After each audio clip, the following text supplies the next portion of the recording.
Alhamdulillah. Ustadz, saya mau tanya, suami yang seperti apakah yang harus dipatuhi?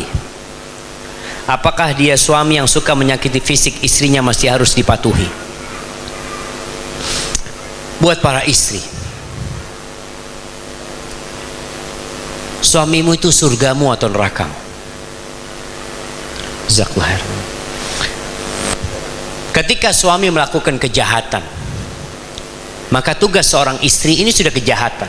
Kalau menyakitin fisik itu sudah kejahatan, bahkan bisa dilaporkan kepada pihak yang berwajib. Itu sudah KDRT.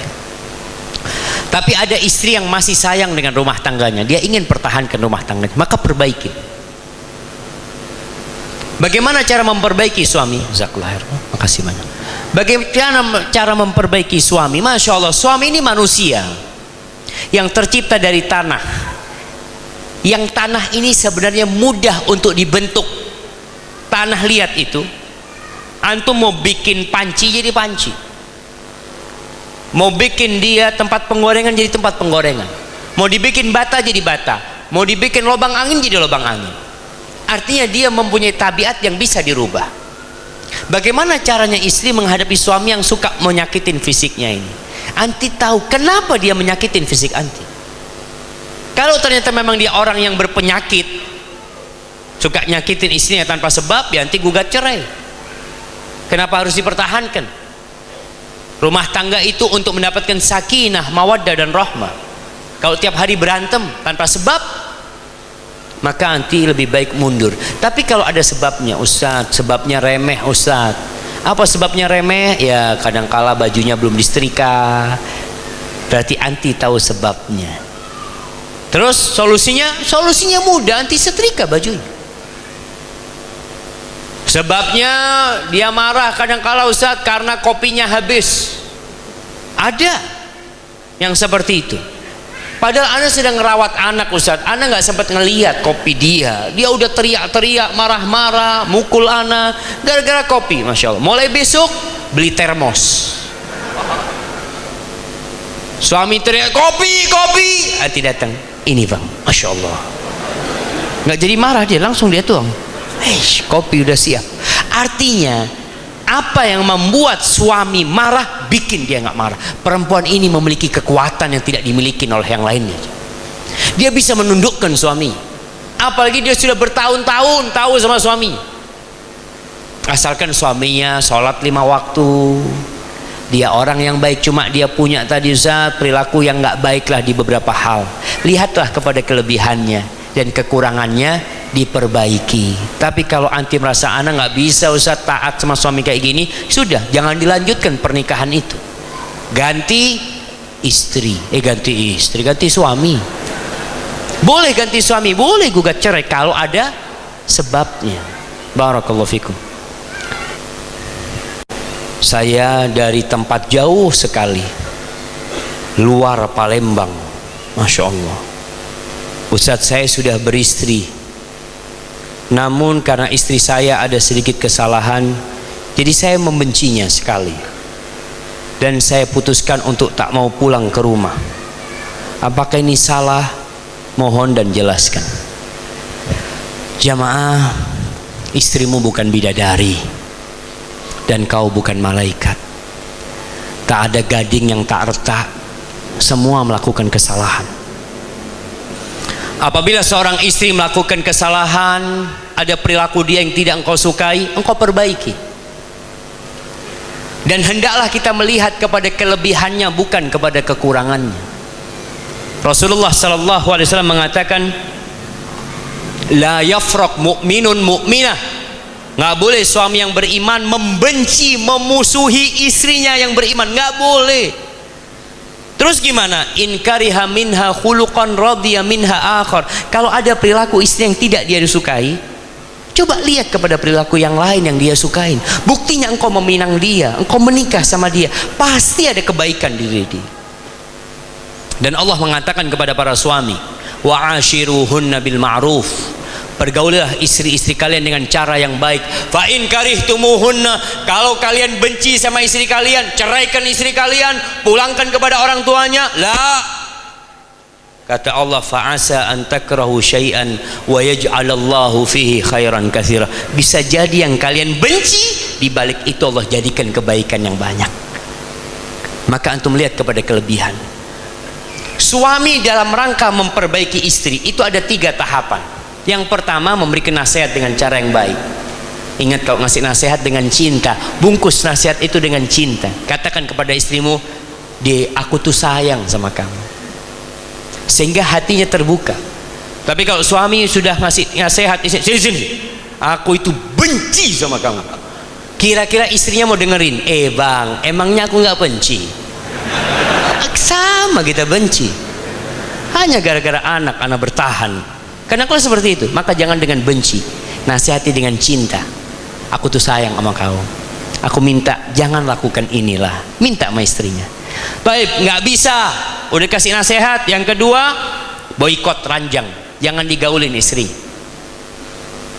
tetap di rumah, jangan digaulin, supaya istrinya tahu antum serius. Tapi ada laki-laki yang kasih nasihat istrinya, malam hari kumpul lagi sama istrinya. Jangan, antum tinggalkan dulu berapa hari, supaya istri tahu kalau antum tidak main-main dalam memberikan nasihat. Setelah itu lihat apa yang bisa dilakukan. Kalau memang tidak berubah, memang Allah mengatakan wadribuhunna, pukul istri-istri kalian. Kata Allah Azza wa Jal, kalau bermanfaat. Tapi mukul yang tidak boleh melukain, tidak boleh mememarkan, tidak boleh mematahkan tulang. Antum mungkin ambil pena, pukul di telapak tangan istrinya, yang dipukul tangannya, yang sakit hatinya. Itu kalau suami yang tidak pernah mukul istrinya. Kalau tiap hari berantem, ya nggak ada gunanya. Tapi kalau antum lihat memang nggak mungkin, ana sudah boikot Ustaz, ana udah nggak kumpul sama dia sebulan 2 bulan, tapi dia nggak mau berubah Ustaz. Ini kalau kesalahannya memang fatal, ya udah, mungkin antum harus ganti istri. Nah, kalau memang tidak bisa diperbaiki. Barakallahu fikum. Insyaallah jemaah. Semoga Ustaz selalu dalam lindungan Allah. Ana seorang akhwat. Apa yang harus ana lakukan jika ada 2 ikhwan yang tiba-tiba datang melamar ana?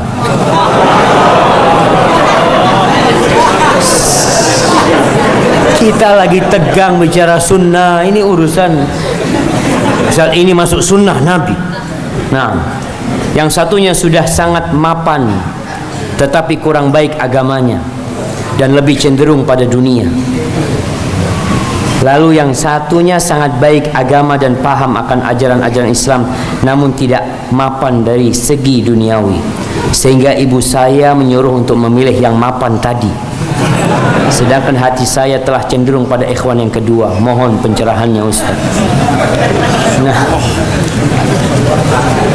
yang mau nikah ini siapa? Ibunya apa anaknya? Kalau ibunya janda nggak apa-apa, nikah sama ikhwan yang mapan tadi. Yang mau nikah tuh akhwat. Yang dicari dalam pernikahan ini adalah as-sakinah, bukan harta. Bukan harta. Yang dicari adalah kedamaian. Yang dicari adalah mawaddah, cinta, rahmah, kasih sayang, bukan harta. Oleh karena itu Rasulullah sallallahu alaihi wasallam mengatakan, "Idza ja'akum man tardawna dinahu wa khuluquhu fa'ankihu." Kalau datang kepada kalian seseorang yang agamanya baik, akhlaknya mulia, nikahkan dia. Nikahkan putri kalian. Kalau ingin negeri ini tidak kacau. Rumah tangga yang ribut bikin ribut negeri ini. Wa illah, kata Nabi alaihi salatu wasallam, kalau kalian tidak menikahkan orang yang soleh kayak gini, yang baik akhlaknya, karena urusan harta, urusan yang lainnya, takun fitnatun fil ardi wa fasadun arid, akan terjadi kekacauan di muka bumi. Bukan di rumahnya, di muka bumi. Dan akan terjadi kerusakan yang lebar sekali. Maka rumah tangga ini pondasi sebuah negara. Negara ini hanya kumpulan rumah tangga yang kecil-kecil. Makanya kalau kita lihat dimulai dari RT, habis RT, RW, terus seperti itu. Mulainya dari bawah. Maka kalau engkau ingin berbahagia, ingin negeri ini damai, nikahilah lelaki yang agama dan akhlaknya baik. Tinggal sampaikan kepada ibu-ibu, harta itu bisa dicari, kemapanan itu bisa pergi, tapi yang anak cari dalam kehidupan ini adalah seorang yang bisa membimbing anak untuk dekat sama Ilahi. Sampaikan. Afwan Ustaz, mohon nasihat. Ada sebagian ikhwan padahal sudah lama ngaji dan lama kenal sunnah tapi masih suka selingkuh.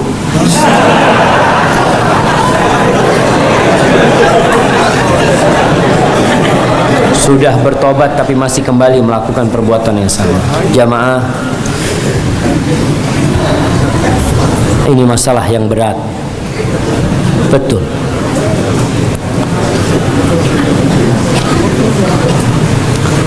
Mengikuti sunnah Nabi SAW itu bukan hanya dengan merubah penampilan. Kalau memanjangkan jenggot, memotong pakaian, itu butuh waktu 5 menit selesai. Antum biarin jenggot antum, potong selesai. Kalau hanya penampilan yang dirubah, antum lihat pemain-pemain bola berjenggot mereka, bukan hal yang berat sebenarnya. Artinya hanya membiarkan jenggot itu dan memotong pakaian. Ketika seorang berhijrah, yang hijrah harus hatinya, jiwanya berhijrah, meninggalkan kemaksiatan, meninggalkan kegelapan.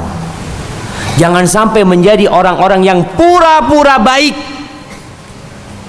sedangkan antum di belakang na'udzubillah min dzalik. Kita bicara selingkuh, ini dosa besar, berzina. Jangan berpendapat, Ustaz, yang penting kan bertauhid. Kunci surga itu saya tahu, la ilaha illallah. Ingat dengan firman Allah dalam sebuah hadis qudsi, ya ibn Adam, law ataitani biqurabil ardi khataya thumma ataitani la tusyriku bi syai'an la ataituka biqurabiha maghfiratan. Wahai anak Adam, andai kata engkau datang kepadaku, menjumpai aku dengan hampir sepenuh bumi ini dosa, tapi engkau tidak pernah melakukan kesyirikan, maka aku akan datang kepadamu dengan sepenuh bumi itu ampunan buat engkau. Yang penting tidak melakukan kesyirikan. Subhanallah. Al-Imam Ibn Taimiyah rahimahullahu ta'ala menceritakan tentang dosa, khususnya fitnah wanita dan zina ini bisa mengantarkan kepada kesyirikan nantinya. Al-ma'asiyatu baridul kufr. Kemaksiatan itu adalah tukang pos yang mengantarkan kepada kekufuran. Siapa yang menjamin antum bisa mati husnul khatimah di atas la ilaha illallah? Siapa yang menjamin? Dan orang ketika berbuat dosa, hatinya akan tertutup, sulit dapat nasihat. Yang ada akhirnya meremehkan Allah Azza wa Jal. Dia hanya kenal dengan ayat-ayat rahmat. Dia ingat dengan firman Allah Azza wa Jal, nabbi ibadi anni anal ghafurur rahim. Sampaikan kepada hamba-hambaku kalau aku adalah maha pengampun dan maha pengasih. Dipotong hanya sampai di situ. Allah mengatakan wa anna azabi huwal azabul alim, dan azabku adalah azab yang pedih. La yazni zani hina yazni wa huwa mu'min. Orang yang berzina tidaklah ketika dia berzina dalam kondisi beriman. Siapa yang jamin kalau antum mati dalam kondisi berzina? Maka kembalilah kepada Allah jemaah. Minta bantuan Allah untuk senantiasa istiqamah dan tinggalkan perbuatan-perbuatan yang dimurkai Allah Azza wa Jalla. Allah mengatakan, in tajtanibu kaba'ira ma tunhauna anhu nukaffir ankum sayyi'atikum. Kalau kalian tinggalkan dosa-dosa besar, Allah akan hapuskan dosa-dosa kecil kalian.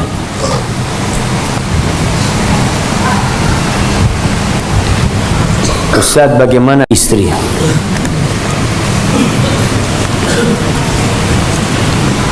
agar mau menjalankan agama sesuai dengan pemahaman salafus saleh, atau agar istri mau taat pada perintah Allah dan Rasulnya itu taat pada suami?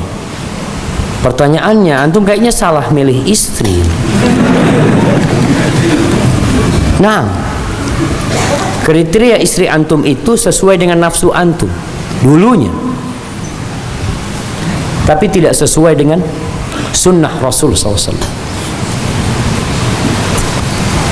Nabi mengatakan alaihi salatu wassalam, wanita dinikahin karena 4 hal: cantik, kaya, bangsawan. Yang keempat, agamis, zatuddin. Agamis ini ada batas minimalnya. Kapan perempuan itu pantas dijadikan istri? Paling tidak melaksanakan kewajiban dan meninggalkan yang haram.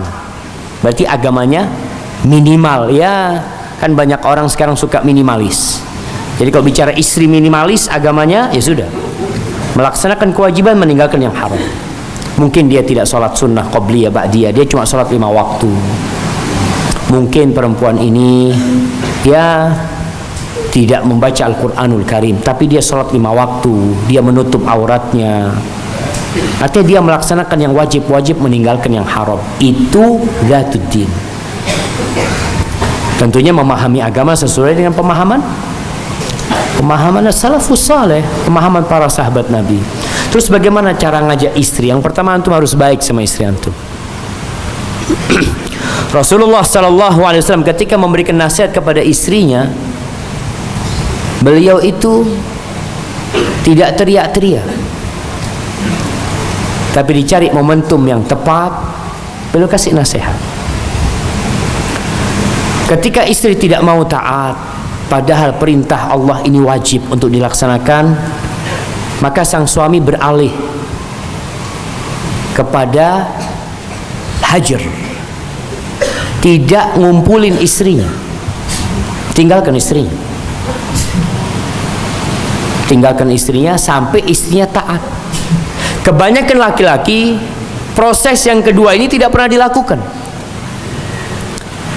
Dia kasih nasihat istrinya, malam dikumpulin istrinya. Istrinya merasa, oh kamu butuh sama saya, akhirnya nggak taat.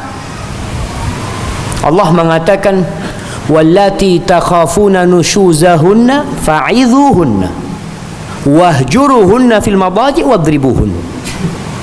Itu nasihat Allah. Nanti ada proses dipukul, tapi mungkin nggak perlu dipukul. Ya udah, kalau memang engkau nggak mau taat sama aku, ya sudah, kayaknya kita harus berpisah. Dan Nabi SAW pernah menawarkan perceraian kepada setiap istrinya. Ditawarkan untuk bercerai dengan Nabi SAW. Ketika mereka menuntut minta tambahan nafkah, ketika mereka mempersulit hidup Nabi SAW, ribut terus istrinya ini. Maka Allah mengatakan, ya ayyuhan nabi, qul li azwajika in kuntunna turidna al-hayata ad-dunya wa zinataha fata'alaina umatti'kunna wa usarrihkunna sarahan jamila. Wahai istri-istriku, Nabi panggil satu persatu istrinya. Dipanggil Aisyah, kalau engkau ingin kehidupan dunia, ingin perhiasan dunia ini, ya udah, kayaknya sampai di sini saja hubungan kita. Aku akan kasih pesangon buat kalian, kemudian aku akan ceraikan kalian dengan perceraian yang cantik. Wa in kuntunna turidna Allah wa rasulahu wad daral akhirah fa innallaha a'adda lil muhsinati minkunna ajran 'azima. Tapi kalau yang engkau cari adalah Allah dan Rasulnya dan kehidupan akhirat, Allah akan sediakan pahala yang besar buat orang-orang yang baik di antara kalian. Ditawarin Aisyah, engkau mau kayak sama aku, ya kayak gini aku, silahkan, kalau enggak pisah. Kata Nabi SAW, engkau tanya dulu sama bapak ibumu. Kata Aisyah, untuk engkau aku tanya sama abah ibuku? Enggak, aku pilih engkau. Pilih engkau. Tapi aku minta satu permintaan, nanti kalau istri-istrimu tanya aku milih siapa, jangan kasih tahu. Yang dikasih tahu. Artinya Aisyah tuh kepingin Nabi buat dia saja. Mungkin yang lainnya minta dunia, hanya dia yang minta Nabi SAW. Allahu Akbar. Itu perempuan jemaah. Tapi antum kasih nasihat. Nabi menghajar istrinya 1 bulan nggak dikumpulin istri, semuanya. Sebagai bentuk keseriusan nasihat yang disampaikan. Jadi nggak main-main antum kasih nasihat.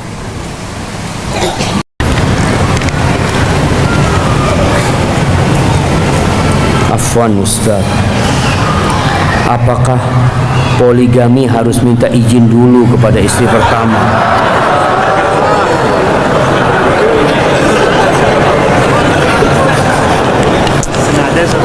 Jamaah, kalau antum nggak siap poligami, jangan poligami. Ada seorang yang baru saja ana dapat WA-nya. Tadi ana sampai bingung. Ini ada seorang istrinya, istri yang kedua kalau nggak salah, WA ana, Ustaz, ana istrinya fulan Ustaz. Suami ana ini istrinya 4, yang 3 udah diceraikan, tinggal 1 lagi Ustaz. Subhanallah.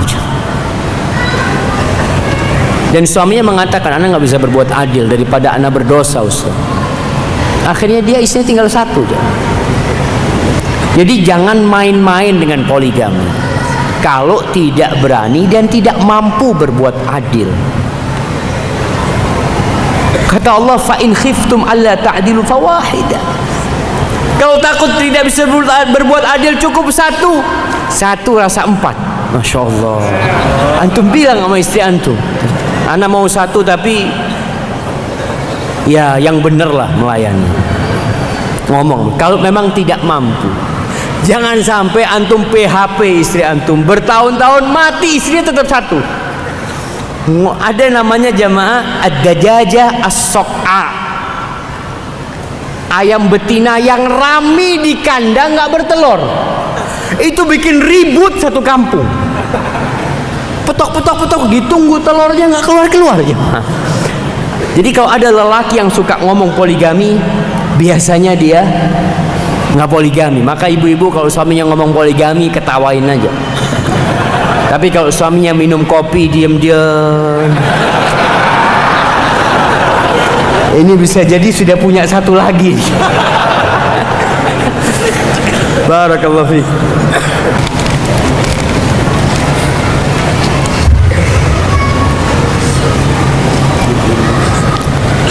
Assalamualaikum warahmatullahi wabarakatuh. Ustaz, bolehkah ana berpoligami? Kebetulan ana mengajak istri ana kajian malam ini. Berharap istri ana paham kalau suami kawin lagi diperbolehkan dalam agama Islam. Karena setiap ana ngomong ke istri minta izin untuk menikah lagi, istri ana langsung sesak nafas dan marah, bahkan mengancam akan menzalimi akhwat yang ana nikahi. Padahal ana belum sempat menikah lagi. Dosakah istri ana atas sikap tersebut? Dan kenapa Ustaz tidak berpoligami seperti Ustaz-Ustaz lain?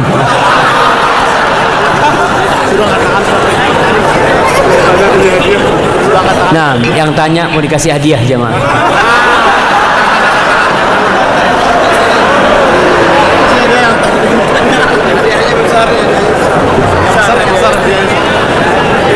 Mana jemaah? Kayaknya istrinya ini kasih hadiah. Jangan Pak, jangan dikasih hadiah jemaah. Baik, poligami itu memang nggak harus izin istri. Kalau izin istri kayak gini modelnya, sesak. Silakan untuk mau poligami asalkan mampu poligami. Tapi kalau nggak mampu jangan poligami. Makanya Allah Azza wa Jalla mengatakan fa in khiftum, kalau takut jangan. Takut nggak bisa berbuat adil, takut nanti jadi masalah. Dan orang yang poligami itu sedang mengundang badai ke rumah. Antum harus siap dengan badai tersebut. Jangan badai tak datang antum kabur. Ana ingat cerita temen kawin 2 dia di Jember. Dia cerita dia nikah dengan seorang mahasiswi. Dia tinggal di kos-kosan mahasiswinya ini. Suatu hari dia, istrinya yang pertama nggak tahu jam. Istri yang pertama nggak tahu. Suatu hari dia naik mobil sama istri keduanya. Istrinya ngomong, "Bang, ingin beli cilok." Tahu cilok kan? Nah, akhirnya turun istri beli cilok. Nunggu suami. Tahu-tahu jamaah ada yang nabrak mobilnya pakai motor gini. Dia mau marah melihat istri pertamanya. Itu dia diam di mobil, nggak gerak-gerak dia jamaah. Istri keduanya datang kepada istri pertamanya. Istri pertamanya ini gede jamaah. Yang kedua kecil, rambutnya diambil, diunting-unting suaminya di mobil. Nggak berani kemana-mana. Akhirnya masyarakat yang memisah keduanya ini jamaah. Dipisah semuanya. Akhirnya istri pertamanya, keduanya naik mobil kabur ini sudah. Si istri minta dipulangin ke orang tuanya. Si suami 3 hari tidur di dalam hotel, nggak berani pulang. Punya istri 2 nggak ada gunanya dua-duanya. Sendirian dia hidup akhirnya. Akhirnya suatu saat sudah mulai enakan, si suaminya datang lagi ke istri keduanya. "Ayo balik lagi." "Enggak," kata dia, "engkau enggak belain aku," kata dia. "Apa guna suami kayak kamu?" Gitu. Betul jemaah. Jadi kalau antum tadi berkata istrinya akan membolimi istri keduanya, antum gimana sikapnya? Maka yang perlu difahamkan istri, para wanita harus tahu kalau poligami itu diperbolehkan dalam agama. Diperbolehkan. Sehingga ketika seorang wanita tidak suka di poligami itu wajar, tapi tidak boleh menolak hukum poligami. Dia merasa berat, dia menerima hal itu. Maka suami mau poligami mampu, ya udah berangkat poligami. Terus nanti gimana? Ya urusan antum nantinya. Nanti gimana? Jadi kalau bicara minta izin, wallahu alam, siapa yang bisa mengizinkan jemaah? Rasul sallallahu alaihi wasallam ketika nikah lagi, ya nikah lagi boleh. Tahu-tahu istrinya tahu. Apakah istri Nabi itu akur jemaah? Enggak juga jemaah. Mereka ribut. Ya, tapi ributnya ribut yang wajar lah. Sampai pernah Aisyah radhiyallahu taala anha lagi duduk bersama Saudah. Nabi alaihi salatu wasallam di tengah. Ini Saudah lagi berkunjung ke rumahnya Aisyah. Karena Saudah memberikan malamnya kepada Aisyah. Nabi nggak lagi bermalam di rumahnya Saudah alaihi salatu wassalam. Lagi duduk, Aisyah di sampingnya, Saudah di samping, Nabi di tengah. Kaki Nabi sallallahu alaihi wasallam itu satu di kakinya Aisyah, satu di kakinya Saudah. Aisyah lagi bikin adonan, belum jadi roti, masih adonan. Setelah jadi adonan dikasihkan ke Saudah. "Kuli, makan." "Enggak," kata "makan atau aku usapi wajahmu dengan ini." "Enggak," kata Saudah, "ini udah tua Saudah jemaah." Itu sama Aisyah diambil, diusapin di wajahnya Saudah. Nabi ini ngelihat istri berantem nih. Diangkat kakinya dari Saudah, Saudah ngambil juga, diusapin di wajahnya Aisyah radhiyallahu taala. Allah, Nabi ngelihat perbuatan istri jamaah. Nabi sabar menghadapi hal itu. Jadi antum harus sabar. Piring pecah di rumah, pernah di rumahnya Nabi SAW pecah piringnya. Jadi kalau antum nikah lagi, siap-siap ganti piring. Sebelum istri tahu, antum ganti piring sudah di rumah. Jadi ketika marah dia lempar-lempar, antum tinggal duduk, nggak pecah, alhamdulillah. Jadi harus siap jamaah. Memang istri harus disiapkan, dan para wanita ketika dengar suaminya kawin lagi, tolong sabar. Sebagian wanita mendengar suaminya tidak sholat, Suaminya nggak sholat, dia diam. Suaminya berbuat maksiat, dia diam. Suaminya nikah lagi, kiamat terjadi. Nggak boleh. Kenapa yang halal engkau marah-marah, yang haram engkau diamkan? Barakallahu fikum.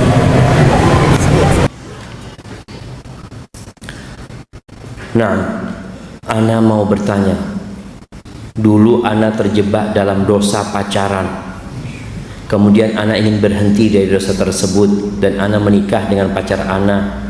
Tapi secara agama, dikarenakan istri ana masih kuliah semester akhir. Insya Allah ana nanti akan nikah secara negara setelah istri ana selesai kuliah.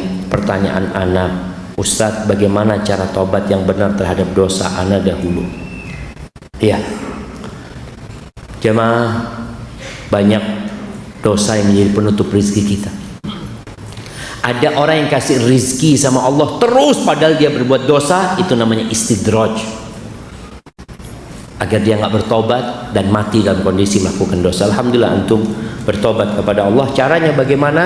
Yang pertama, antum harus menyesali, meninggalkan perbuat dosa itu dan bertekad untuk tidak mengulangi. Lalu perbanyak amal soleh.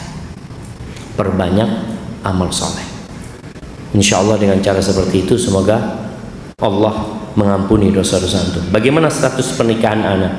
Kalau secara agama, kalau pernikahan itu sah secara agama, dinikahkan oleh walinya, ada 2 saksi, ada mahar, ada ijab qabul, insya Allah sah secara agama, nggak ada masalah. Tinggal yang berkaitan dengan catatan negara ya, karena itu harus dilakukan di KUA umpamanya. Terus nikah ini mudah, jangan dibikin ruwet. Nikah itu nggak harus di gedung, nggak harus ngundang orang banyak. Walimah sunnah, nggak wajib. Antum punya rezeki, masya Allah. Kemarin pandemi itu, masya Allah jemaah, ada orang yang menikah yang hadir cuma 30 orang. Itu pun kasih nasi kotak. Alhamdulillah. Itu bisa kita lanjutkan sekarang.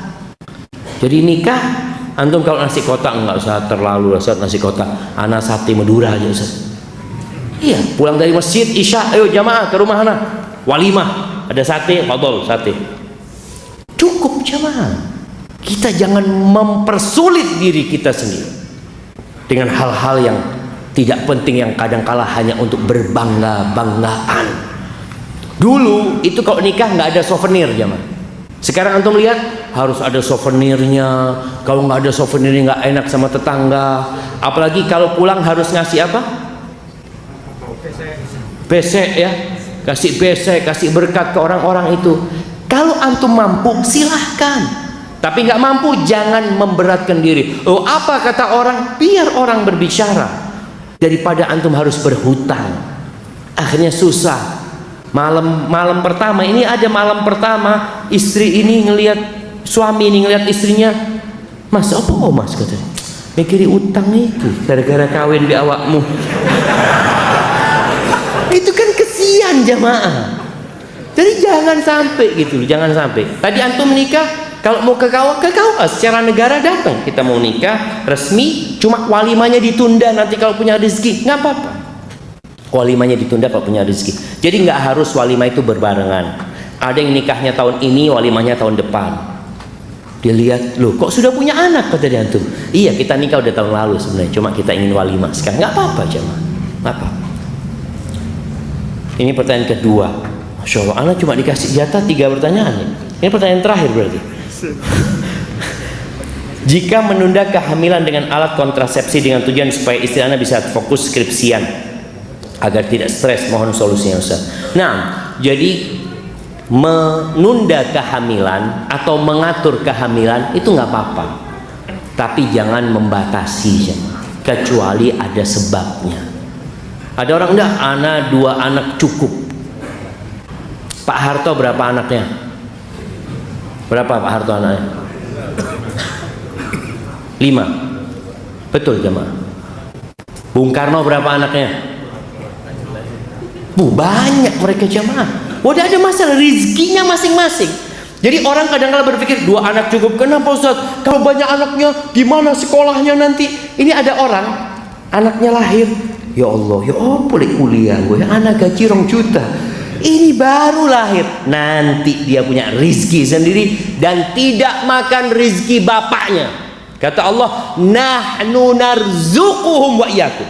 Allah mengatakan, kami yang kasih rizki kepada anak-anak kalian dan kepada kalian juga, supaya jangan sampai orang tua ini terbebani jemaah. Ketika dia mikir, sampai ada yang menggugurkan jemaah. Ketika, ya Allah Ustaz, anak belum siap punya anak Ustaz. Kenapa? Anak masih ngontrak rumah Ustaz. Terus kau lahir, wallahi jamaah antum tahu. Lihatlah, bukan cuma anak, antum semua merasakan. Ketika antum bujangan, antum punya apa? Ketika antum menikah, ada orang yang bujangan nggak punya mobil, rumah ngontrak. Setelah menikah, alhamdulillah punya rumah. Setelah punya anak, punya mobil. Subhanallah. Anak itu bawa rizkinya sendiri, maka jangan pernah takut. Insyaallah. Habis sudah pertanyaannya. Masya Allah. Assalamualaikum Ustaz. Waalaikumsalam. Ustaz, saat ini ana sedang melakukan proses ta'aruf dengan seorang akhwat. Kami sudah menukar CV masing-masing dan sudah setuju untuk ke tahapan berikutnya.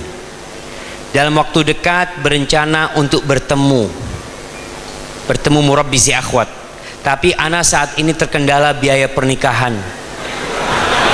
Karena uang yang ana punya sekarang masih jauh dari kata cukup. Bagaimana solusinya? Ya jangan kawin dulu antum. Gak cukup, astagfirullah. Apakah harus terus maju atau mundur? Takut pihak akhwat tidak bisa terima kondisi saya. Taib ahibati fillah. Rasulullah sallallahu alaihi wasallam mengatakan, ya ma'syarasy syabab, man istata'a minkumul ba'a falyatazawwaj. Wahai kaula muda, siapa yang memiliki kemampuan di antara kalian segera menikah, punya kemampuan. Kemampuan apa? Yang pertama cukup duitnya buat nikah. Kalau nggak cukup ya mau gimana antum? Puasa. Tapi begini, buat yang ta'aruf, buat yang mau menikah, tukar menukar CV itu hanya memberikan informasi 55%. 45% antum harus cari sendiri dari pihak lain. Kalau cuma ketemu dia ngobrol ya udah sama dengan CV itu, nggak berubah. Tapi antum perlu tanya sama sohibnya, sama temannya, bagaimana sebenarnya fulanah ini. Begitu pula yang akhwat tanya, bagaimana fulan ini. Kalau perlu antum bayar orang untuk menyelidikin, nggak apa-apa. Antum datang ke polisian, ada intel, tolong selidikin. Ada mungkin bisa bantu yang mau nikah. Iya, antum bayar, nggak ada masalah jamaah. Supaya jelas-jelas antum itu menikahi seorang yang sesuai kriterianya. Kalau hanya melihat CV, melihat wajah, itu hanya penampilan. Antum perlu tahu dengan isi hatinya. Gimana tahu isi hatinya? Ya dengan perilaku dia nantinya. Kemudian kalau sekarang antum melihat takut tidak diterima oleh perempuan tersebut, dari awal antum kasih tahu. Jangan sampai antum menipu. Antum gimana? Insya Allah anak gaji tiap bulan ya 5 juta lah kalau dapat. Padahal antum nggak mampu. Maka antum perlu jelaskan.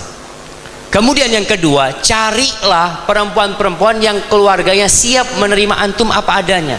Kalau bisa cari mertua yang bantu bayarin mahar, nggak apa-apa. Kalau nggak bayarin mahar, paling nggak antum bisa utang sama mertua. Boleh utang anaknya, boleh dalam Islam. Makanya kalau nikah, akad nikah itu mesti disebutkan tunai atau kredit. Antum bilang kredit istri ada, tapi nggak boleh riba. Nggak boleh riba kredit istri. Boleh kredit istri antum. Antum orang mertua ngomong, saya nikahkan anda dengan putri saya dengan mahar 50 juta tunai. Antum terima kredit. Tinggal lihat diterima nggak. Kalau mertua ya nggak apa-apa, kredit lah, alhamdulillah kredit. Nanti setelah kredit, ketika sudah menikah, ngomong sama istri, tolonglah Kalau bisa jangan diminta semuanya. Nggak apa-apa, nggak apa-apa. Kalau istri mengikhlaskan nggak apa-apa, jemaah. Ustaz, ana sudah 7 tahun menikah tapi belum mempunyai anak. Apakah hal ini dikarenakan pada awal sebelum menikah dimulai dengan pacaran? Apakah itu merupakan penyebabnya? Ahibati fillah, dosa itu membawa naas dalam kehidupan ini. Antum mungkin pernah berbuat dosa 40 tahun yang lalu, dosa itu ada dalam catatan malaikat, kecuali antum bertobat kepada Allah Azza wa Jalla. Allah mengatakan, laisa bi amanikum wala amani ahlil kitab man ya'mal su'an yujza bih. Ingat, yang berbuat dosa pasti dibalas. Maka kalau antum dikatakan apa ini karena pacaran, mungkin dulu pegang-pegang sebelum halal, jalan-jalan sebelum, wallahu a'lam. Apakah itu hanya itu dosa antum? Nggak tahu. Atau memang antum belum dikasih anak sama Allah Azza wa Jal, karena antum belum dipercaya untuk menjadi bapak yang baik dan ibu yang baik. Atau memang Allah ingin antum berdoa, berdoa dan berdoa seperti Nabi Zakaria yang tidak pernah berhenti berdoa meminta anak dan mengatakan, walam akun bidu'aika rabbi syaqiyya. Aku nggak pernah merasa sengsara ya Allah dengan berdoa memohon kepadamu. Itu Nabi Zakaria sampai tua renta. Antum baru 7 tahun, Nabi Zakaria 50 tahun lebih, 60 tahun lebih berdoa dan tidak pernah sengsara. Makanya jangan pernah suudzon sama Allah. Oh kayaknya ana memang nggak dikasih anak, jangan. Antum berbaik sangka sama Allah. Insya Allah Allah kasih anak sama ana. Insya Allah Allah kasih anak sama ana. Terus berdoa dan jangan berhenti. Barakallahu fikum. Ini ada yang menarik juga Ustadz. Ada pertanyaan dari ikhwan yang istrinya berprofesi sebagai seorang dokter Ustadz, dan rasa cemburunya besar. Ikhwan ini bagaimana mengatasi ini Ustadz? Istrinya jadi dokter. Ya inilah salah satu kenapa dia nikah sama dokter. Itu resiko jemaah, resiko. Ketika seorang menentukan pilihan hidupnya dokter dan dia tahu istrinya akan menjadi dokter, akan praktek di rumah sakit, di macam-macam, maka kau harus siap dengan hal itu. Kemudian bagaimana menghadapi yang seperti itu? Ya paling tidak dia sebagai asistennya istrinya, bismillah. Jadi kan ada yang dampingin apa? Dokter. Dampingin dokter, itu yang pertama. Kalau dia ingin menjaga istrinya. Yang kedua, kalau tidak, dia terima pasien perempuan. Tapi katanya nggak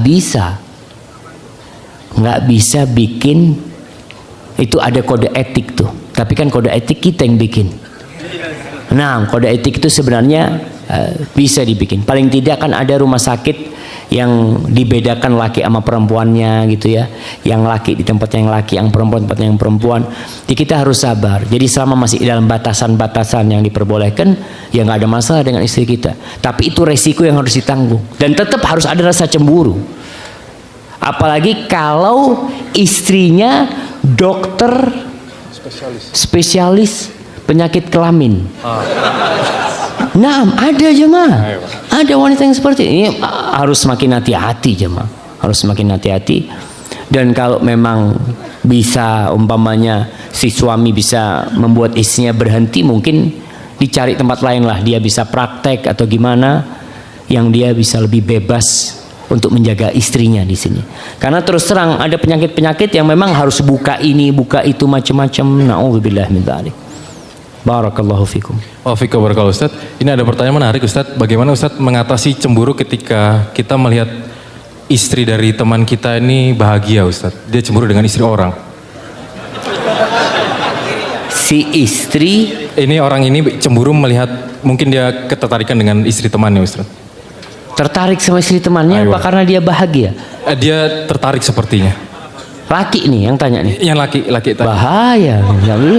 Ini yang jadi masalah pandangan mata. Pandangan melihat rumput tetangga lebih hijau dari rumput sendiri. Padahal si suaminya dia itu ngelihat istri kita juga dia ngelihat, ya Allah kayaknya fulan bahagia banget gitu kan. Kita kan tidak tahu dengan apa yang terjadi di dalam rumah jam. Kita pandai bermain sandiwara, ketika keluar memang pura-pura baik, dipegang tangan istrinya, jalan bareng ke tempatnya mertua, ketemu ngobrol. Kadang-kala tuh cuma di jalan, di dalam rumah ribut. Tapi kita kan ketika melihat hal itu, kita Masya Allah bahagia banget ini. Dan sinetron nih penyakit. Kenapa? Karena banyak orang-orang yang mengatakan, ya Allah bahagia banget ya. Di film itu dia bahagia banget. Padahal di alam nyata cerai 3 kali. Ketika main film itu Masya Allah jalan bareng, makan bareng, umroh bareng, ini bareng. Di alam realitanya nggak seperti itu. Maka kecemburuan kita, tadi kita perlu menundukkan pandangan kita. Dan kita perlu mensyukuri yang Allah berikan kepada kita. Kenapa fulan dapat istri yang baik sedangkan aku tidak? Ya bisa jadi memang kita nggak pantas dapat yang baik. Iya. Karena fulana baik dan suaminya ini baik pula. Terus yang selanjutnya kadangkala orang ini memiliki dosa-dosa masa lalu yang dia akhirnya diazab dengan adanya kepahitan dalam kehidupan dia. Maka dia perlu istighfar. Ada seorang alim ulama ini istrinya kasar kan. Kasar istri. Ditanya, ente kenapa nggak cari istri lain, kata dia. Apa kata alim ulama ini? Ya mudah-mudahan ini sebagai penghapus dosa-dosaku. Dia sadar kalau aku ini banyak salahnya. Kenapa nggak ganti? Ya anak takut nanti dapat yang lebih parah dari yang ini, kata dia. Udah yang ada ini disyukuri. Dan orang yang bersyukur ini hidupnya tentram dalam urusan dunia khususnya. Al-Imam Syafi'i mengatakan, idza kunta dza qalbin qanu', apabila engkau menjadi seorang lelaki, seseorang yang memiliki hati yang nerima, puas dengan pemberian Allah, fa anta wa malikud dunya sawa. Engkau dengan raja-raja dunia sama. Kita ini kadang-kala bosan sama istri kita karena kita melihat wanita lain. Kita melihat tayangan-tayangan lain. Sehingga kita mulai kayaknya istri kita kok nggak kayak gitu. Wanita pun kayak gitu. Ketika dia biasa melihat lelaki, mulai dia membandingkan suaminya dengan orang lain. Jangan. Maka kita disuruh menundukkan pandangan kita. Allah mengatakan, wa qul lil mu'minin yaghuddu min absarihim. Katakan kepada orang-orang yang beriman agar mereka menundukkan sebagian pandangan mereka, menahan sebagian pandangan mereka. Wa qul lil mu'minat yaghuddna min absarihin. Katakan kepada wanita-wanita yang beriman agar menahan pandangannya. Tadi masalahnya akhirnya akan tumbuh kecemburu, bukan kecemburuan, kalau ini keinginan.